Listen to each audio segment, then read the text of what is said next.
Good morning mga kaparpar. Ani ana sa kita karon no. So makita na to sa screen is saluyot. Wild ni nga saluyot siya. Tawag niya ning wild saluyot is East Indian Joe's malo. A species of Corcorus, also known as jute. East Indian mango. Botanical name Corcorus estuans.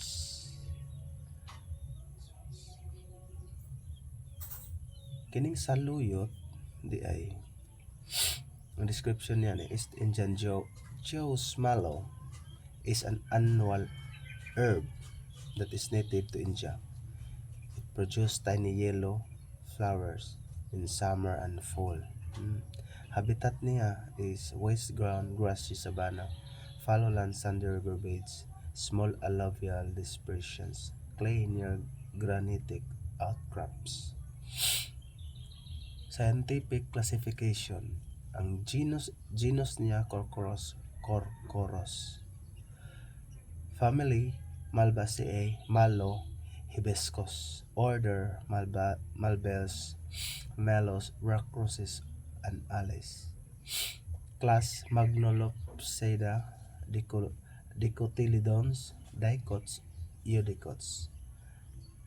Phylum Tracheophyta, vascular plants, seed plants, and Tracheophytes.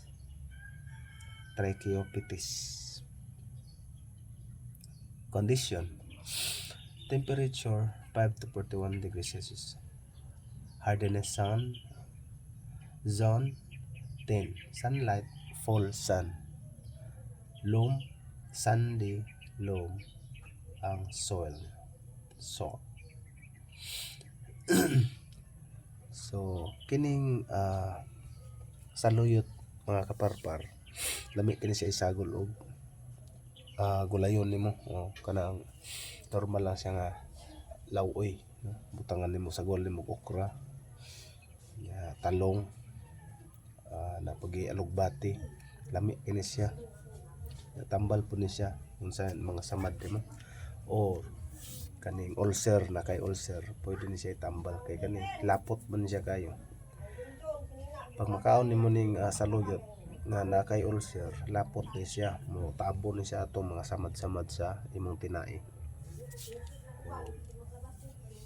Dali ra ka maayo. So yan ang karakteristik sa saluyot. So lamig kini siya. Kani wild ni siya nga saluyot. Na saluyot nga gitanom gyud dagko kay to.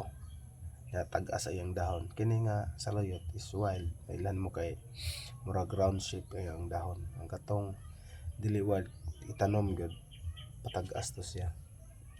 Sword like leaves iyang dahon forma. So mao lang na ka mga kaparpar. O daghang salamat. Good morning.